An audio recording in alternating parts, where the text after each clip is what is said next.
Students, in this video we will discuss the story of chapter number 2 snapshots, chapter number 2 the address. This is written by Marga Minko. You can see she is Marga Minko. Let's know something about Marga Minko. Almost everything Marga Minko has written is to a greater or degree marked by her experiences as a Jew in the Netherlands during the German occupation. Means मार्गा मिंको जो थी उन्होंने जो कुछ भी लिखा है वो किस चीज़ पर बेस्ड है, किन एक्सपीरियंसेस पर बेस्ड है जो नीदरलैंड में जूस थे उनके ऊपर जो टॉर्चर हुआ था उन पर बेस्ड उनकी सारी कहानियाँ, ग्रेटर और लेसर मीन्स चाहे किसी भी रूप में हो वो कहानियाँ उन पर बेस्ड होती हैं। और ये तब हुआ था जर्मन ऑक्यूपेशन के दौरान 1940 to 45 में जो उनको इन्वेड कर लिया था हिटलर ने अपनी लीडरशिप में। और जब जर्मन ऑक्यूपेशन हो गया था उस टाइम पर जब ज्यूस के जो हालात थे उनको डिस्क्राइब करते हुए ही उन्होंने अपनी सारी जो स्टोरीज हैं वो बेस की हैं। She was born in 1920 with the name Sarah मैंको। उनका रियल नेम सारा मैंको था लेकिन उन्होंने अपना पेन नेम जो था मार्गा मिंको रख लिया। She was the youngest child in an Orthodox Jewish family. वो एक जू फैमिली में और जो ऑर्थोडॉक्स थी, पुराने विचारों की थी, उनमें सबसे छोटी बच्ची थी। As a young journalist she distanced herself from orthodoxy and developed a sturdy independence that helped her survive by passing. Means उन्होंने अपने आप को ऑर्थोडॉक्स नहीं रखा, उन्होंने अपने आप को बड़ा ही इंडिपेंडेंस दिया और अपनी लाइफ को बड़े ही इंडिपेंडेंटली जिया उन्होंने। With her blue eyes and dyed blonde hair as a Christian. उनकी जो ब्लू आइज थी और एज ए क्रिश्चियन उन्होंने लाइफ जी और अपने जो बाल हैं उनको ब्लॉन्ड जो कलर किया तो वो किसी भी तरीके से अपनी अपीयरेंस से ऑर्थोडॉक्स नहीं दिखती थी। She was the only member of her immediate family to survive. जब जर्मन ऑक्यूपेशन हुआ था उसके बाद उनकी फैमिली में सर्वाइव करने वाली सिर्फ वही बची थी। तो आप अंदाज़ा लगा सकते हैं कि वो कितनी ज़्यादा उनसे परेशान हुई होंगी, कितने ज़्यादा उन्होंने दर्द सहा होगा। तो उसी दर्द को उन्होंने अपनी बुक्स के अंदर लिखा है और उसी दर्द के ऊपर बेस्ड उनकी मोस्टली जो स्टोरीज हैं वो मिलती हैं। अब देखिए ये मैप है, हॉलैंड का मैप है। ये इस टाइम जो हॉलैंड है वो ये है, ये इतना पार्ट जो है हॉलैंड है। उस टाइम जब जर्मनी ने, ये जर्मनी है, इन्होंने पूरे के पूरे नीदरलैंड के ऊपर, उस पूरे नीदरलैंड को ही हॉलैंड कहा जाता था, तो वहाँ पर उन्होंने उसको कैप्चर कर लिया था और वहाँ पर जूस को कंसंट्रेशन कैंप्स में बुरी यातनाएं दी थी। तो ये तब का मैप है। तो इस पूरे हॉलैंड को उन्होंने अपने अधिकार में ले लिया था। और क्या हालात हुए थे, ये शायद दुनिया में पहला इतना बुरा अत्याचार था जो ज्यूस के ऊपर हुआ था। किसी भी कंट्री में कभी इस लेवल का अत्याचार नहीं किया गया था। और ये जो कहानी है, हालांकि इसमें उनके जो टॉर्चर है उनकी कहानी नहीं दिखाई गई है, लेकिन जो उसके बाद जब पीस एस्टैब्लिश हो गया था उसके बाद जब वो वापस घर आती है तो किस तरीके से उनके जो एक्वेंटेंस हैं वो किस तरीके से व्यवहार करते हैं जो बहुत ही डिसहार्टनिंग होता है वो इसमें डिस्क्राइब किया गया है। So let's start the story. ये जो स्टोरी है ये नरेटर जो है उसमें नरेटर एक तरीके से आप ये भी सोच सकते हैं कि राइटर अपना ही एक्सपीरियंस बता रही है, और ये भी कह सकते हैं कि इसमें नरेटर कोई एक लड़की है और वो किसी घर की घंटी बजाती है और एक औरत जो है वो दरवाज़ा खोलती है। वन नरेटर पूछती है कि क्या आप मुझे जानती हैं, और वो जो औरत है वो नरेटर को पहचानने से मना कर देती है। उसने थोड़ा सा ही दरवाज़ा खोला, पूरा दरवाज़ा भी नहीं खोला कि कहीं वो अंदर घुस जाए। ऐसा लग रहा था जैसे वो जानबूझकर उस लड़की को अंदर जाने नहीं देना चाहती थी। तो तब नरेटर ने सोचा कि हो सकता है उसे उस औरत को पहचानने में कोई गलती हो गई हो, शायद उसने किसी गलत घर की घंटी बजा दी लेकिन तभी जो नरेटर है वो देखती है, उन कपड़ों की तरफ देखा जो उस लेडी ने पहने हुए थे। उसने एक ग्रीन कलर की कार्डिगन पहनी हुई थी और उसे याद था कि वो उसकी माँ पहना करती थी। इसके जो बटन थे वो लकड़ी के थे और काफ़ी धोने के बाद ये अब पीले पड़ गए थे। और जब उस औरत ने देखा कि नरेटर उसकी कार्डिगन की तरफ ही देख रही है, उसने दरवाजे के पीछे अपने आप को और भी छुपा लिया। तब नरेटर ने पूछा कि क्या आप मेरी माँ को जानती हैं? तो उस लेडी ने कहा, तुम लोग वापस आ गए, मैंने सोचा तुम कोई वापस नहीं आओगे। तब नरेटर ने कहा कि केवल मैं ही आई हूँ। तो वो लेडी कहती है कि मुझे अफसोस है कि मैं तुम्हारे लिए कुछ नहीं कर सकती। तब नरेटर कहती है कि मैं यहाँ स्पेशली आई हूँ और ट्रेन से आई हूँ और थोड़ी देर के लिए ही सही मैं आपसे बात करना चाहती हूँ। तब भी उस लेडी ने कहा कि इस टाइम मेरे लिए कन्वीनियंट नहीं है, you can come any other time. उस औरत ने बड़ी ही ध्यान के साथ ऐसा कहकर दरवाजे को बंद कर दिया ताकि वो बिल्कुल भी अंदर ना आ सके। और तब जो थी नरेटर जो थी वो नेम प्लेट को दोबारा से देखती है और क्या देखती है, उस पर लिखा था डॉर्लिंग नंबर 46। तो इससे उसे पता लग गया कि नहीं, जो एड्रेस था वो तो बिल्कुल सही था, वो सही एड्रेस के ऊपर आई थी। तब नरेटर जो है धीरे धीरे वापस स्टेशन की तरफ जाने लगी। वो अपनी माँ के बारे में सोचने लगी जाते जाते कि जिसने सालों पहले ये उसको पता दिया था, ये एड्रेस उसको दिया था। आपको पता है जो स्टोरी है उसका टाइटल भी है द एड्रेस, और इसी वजह से है क्योंकि उसको ये एड्रेस उसकी माँ का दिया हुआ था और अब तक याद था। उस टाइम दिया था तब तो जो ये लड़ाई है या टॉर्चर है ज्यूस का, ये तब शुरू भी नहीं हुआ था। और नरेटर कुछ दिनों के लिए घर आई थी, शायद वो किसी हॉस्टल में रहती थी और वो देख सकती थी कि घर की कुछ चीज़ें धीरे धीरे गायब हो रही थी, कुछ चीज़ें उसे दिखाई नहीं दे रही थी। तब उसे उसकी माँ ने मिसेस डॉर्लिंग के बारे में बताया था और ये बताया था कि वो उनकी कोई पुरानी अक्वेंटेंस थी।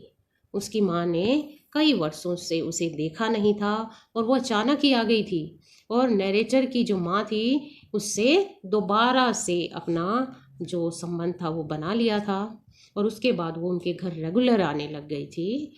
तो हॉलैंड में रहने वाले जो ज्यूस थे वो डरे हुए थे और उन्हें लग रहा था कि अब उन्हें ये घर छोड़ जाना चाहिए। तो नरेटर की माँ को भी ऐसा ही लग रहा था क्योंकि वो लोग ज्यूस थे, लेकिन जो मिसेस डॉर्लिंग थी वो ज्यू नहीं थी, इसलिए उन्हें किसी भी तरह का कोई खतरा नहीं था। और उसने उसकी माँ से कहा कि वो उसका जो सामान है वो अपने पास सेफ रख लेगी और जैसे ही वॉर जो है वो बंद हो जाएगी वो जो है उन अपने सामान को ले सकती थी। तो ऐसा सोचते सोचते वो स्टेशन की ओर जा रही थी। उसने उन दिनों को भी याद किया जो उसकी माँ ने उस औरत के बारे में जो बातें बताई थी, कि उसकी माँ कहती थी कि जब भी वो यहाँ से जाती है मिसिस डॉर्लिंग तो कुछ ना कुछ अपने साथ ले जाती है। उसने कहा कि एक ही बार में वो जो सिल्वर के जो सारे वेसल्स थे वो ले गई थी और फिर पुराने ढंग की प्लेटें जो टंगी रहती थी उनके घर में, उन बड़े बड़े फूलदानों को भी ले गई, वेसेस को भी ले गई। और उसकी माँ ने कहा कि मुझे डर है कि इसको उन्हें उठाने में पीठ दर्द भी होना शुरू हो गया होगा।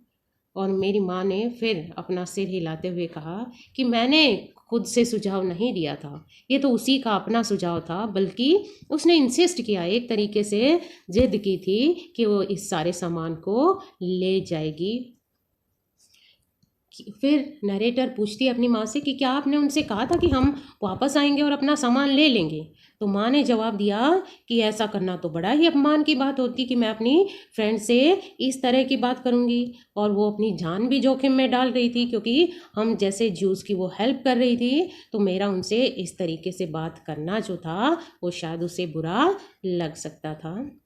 तो इस तरह से वो सोचती हुई स्टेशन पर पहुंच गई और रास्ते में आने वाली चीज़ों का तब उसे ध्यान आया कि उसने उनको देखा ही नहीं, उसे उनकी तरफ जरा भी अट्रैक्शन नहीं हुआ। और तब जाकर उसे याद आया कि पहली बार वो इन पुरानी चीज़ों के बीच से जा रही थी जब से लड़ाई ख़त्म हुई थी। लेकिन अब वो उन पुरानी बातों को याद करके और परेशान नहीं होना चाहती थी। गाड़ी में बैठे हुए उसके दिमाग में मिसेस डॉर्लिंग का चेहरा आ गया कि जब उसने उसे पहली बार देखा था, नरेटर ने जब उसे पहली बार देखा था, उसे याद आया कि जब सुबह का समय था और नरेटर ने अपनी माँ से मिसेस डॉर्लिंग के बारे में पहले दिन ही पता लगाया था। और जब वो सोकर जागी थी तो सीढ़ियों से नीचे उतर ही रही थी तो उसने देखा कि उसकी माँ किसी को सी ऑफ कर रही थी, घर से बाहर भेज रही थी। और तब नरेटर की माँ ने उस औरत को कहा था कि ये मेरी डॉटर है, और उसने तब सिर हिलाकर कहा था। और उसने फिर अपने कोट के नीचे एक बड़ा सा सूटकेस उठाया था और उसने भूरे रंग का कोट और एक टॉप पहना हुआ था। तब मैंने अपनी माँ से पूछा था कि क्या ये जो है दूर रहती हैं, क्योंकि मुझे लग रहा था कि उस औरत को ये सूटकेस उठाने में काफ़ी दिक्कत हो रही होगी। तो नरेटर को उसकी माँ ने बताया कि हाँ, ये मार्कोनी स्ट्रीट में मकान नंबर 46 में रहती हैं और तुम इसे याद रखना। और देखिए, नरेटर को ये याद भी रहा, परंतु वहाँ जाने के लिए उसे काफ़ी लंबा वेट किया। उसे लगा कि जाना चाहिए या नहीं जाना चाहिए, क्योंकि उसकी माँ की अब उन चीज़ों में कोई रुचि नहीं थी, क्योंकि अब वो चीज़ें अगर देखेंगी तो उसे अपनी माँ जो अब नहीं थी, जिंदा नहीं थी, उनकी याद आ जाएगी। और इतने सालों से जिस तरीके से वो बक्सों में पड़ी थी और वो उन्हें याद नहीं करना चाहती थी, लेकिन एक दिन अचानक ही वो बेचैन हो गई थी कि उसे उन चीज़ों को देखना चाहिए और महसूस करना चाहिए। इसीलिए वो मिसेस डॉर्लिंग के घर गई थी। लेकिन मिसेस डॉर्लिंग के घर जाना उसे लगा वेस्ट ही रहा, क्योंकि वो उन चीज़ों को देख ही नहीं पाई। लेकिन अब नरेटर को लगा कि मुझे दोबारा एक बार फिर ट्राई करना चाहिए। वो दोबारा से मिसेस डॉर्लिंग के दरवाजे पर जाती है और इस बार जो था, एक 15 साल की लड़की ने दरवाज़ा खोला। नरेटर ने उससे पूछा कि क्या उसकी माँ उसके घर पर थी तो उसने कहा कि नहीं, वो किसी काम के लिए बाहर गई हैं। तो नरेटर ने कहा कि कोई बात नहीं, मैं उनका वेट कर लूँगी। तो इस तरीके से नरेटर उस लड़की के पीछे पीछे घर में अंदर चली गई। तब उसने देखा कि एक बहुत ही एंटीक सा जो कैंडल स्टैंड था वो शीशे के साथ में वहाँ पर लटक रहा था, और नरेटर को तुरंत ही पता लग गया कि ये क्या है। ये उनका अपना जो कैंडल स्टैंड था, जो पुराना कैंडल स्टैंड था, ये वही था। नरेटर को पता लग गया था कि ये उन्हीं का कैंडल स्टैंड था और वो उसे बहुत अच्छे से जानती थी। तब उस लड़की ने नरेटर से कहा कि क्या बैठेंगी नहीं। नरेटर थोड़ी घबराई हुई सी खड़ी थी। उसे उन चीज़ों के बीच में जो इतनी पुरानी थी और उसके दुख की याद दिला रही थी, उसे उन चीज़ों के बीच में आना बड़ा ही अजीब लग रहा था। और दूसरी अजीब बात ये थी कि ऐसे वातावरण में और बेढंगे तरीके से चीज़ों को रखने की जगह थी वहाँ पर, इस वजह से उसे बड़ा अजीब सा दुख महसूस हो रहा था। उस लड़की ने उसके लिए एक कुर्सी लगा दी और तब जो थी, नरेटर उस कुर्सी के ऊपर बैठ गई और एक वहाँ जो वूलन टेबल क्लॉथ था उसकी तरफ देखने लगी और उसने उसे रगड़ना शुरू किया।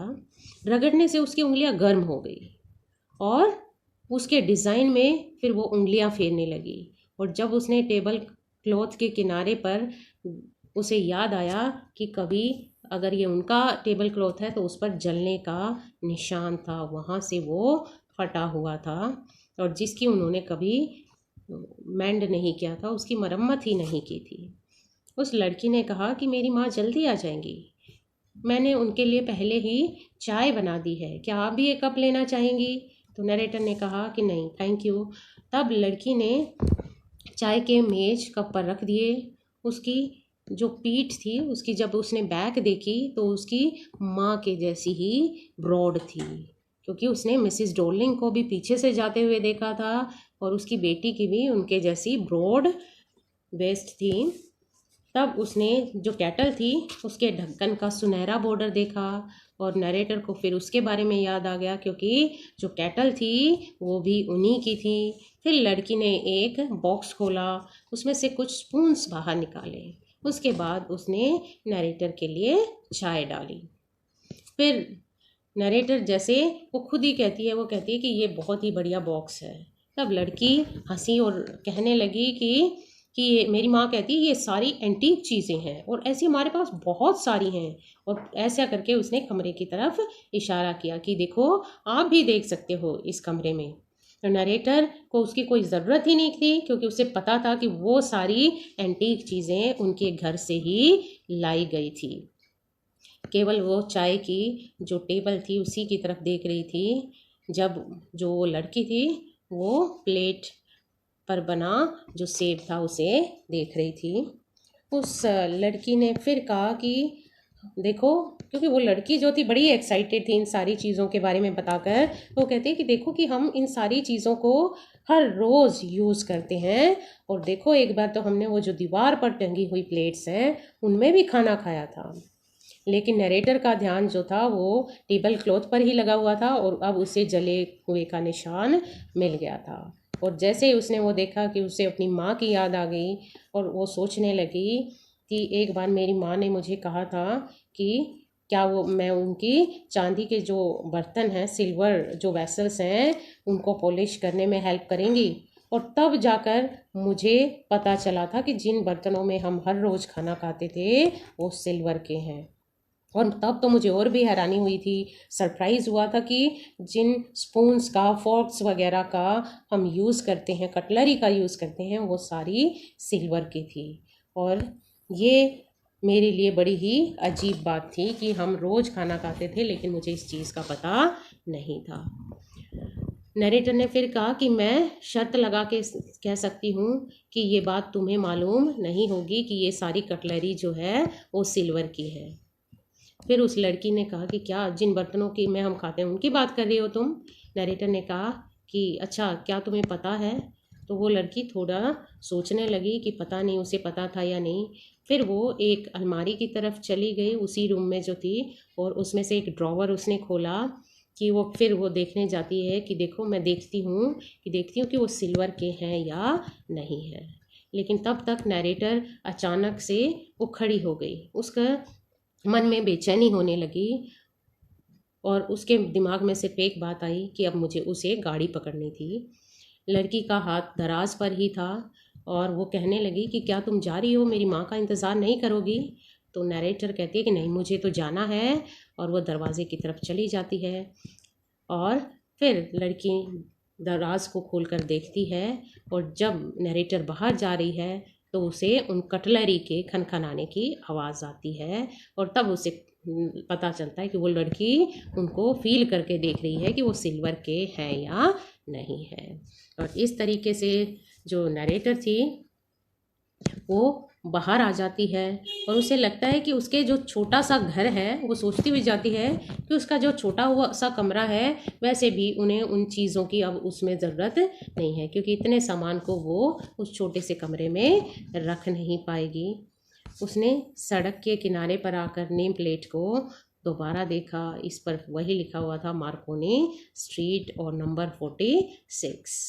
इस तरीके से जो एड्रेस था वो बिल्कुल सही था, लेकिन अब वो उस एड्रेस को याद नहीं करना चाहती थी। उन सभी चीज़ों का वैल्यू ही उसके लिए ख़त्म हो गई थी और वो उस छोटे से किराए के कमरे में उन चीज़ों का क्या करती जहाँ पर थोड़े से बर्तन एक छोटी सी टेबल के दराज में आते हैं, और अब उन चीज़ों के लिए कोई जगह भी उसके पास नहीं थी। और सबसे बड़ी बात, ये चीज़ें जो थी उसकी माँ की उसे याद दिलाती थी। तो इस तरीके से उसने उस एड्रेस को भूल जाने का फैसला कर लिया।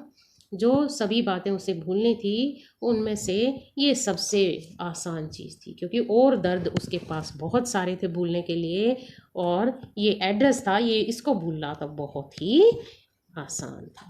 तो इस तरीके से आप देख सकते हैं कि नरेटर को किस तरीके से फील होता है कि किस तरीके के इनह्यूमन लोग हो जाते हैं कि इतने बुरी कंडीशन के बावजूद भी उनकी जो एक्वेंटेंस थी वो उनके साथ सहानुभूति नहीं दिखा रही थी, और ऐसा लगा जैसे उसने जानबूझकर ही उनको लूटने के लिए ही उनसे पहचान बनाई थी, एक ऐसे समय में जब उन्हें बहुत ही सहानुभूति की ज़रूरत थी। So now is the exercise time. You have to find out the answer of the following questions. These are the questions and you will find out the answers. And if you have any problem, I am also there to help you. Okay, bye bye.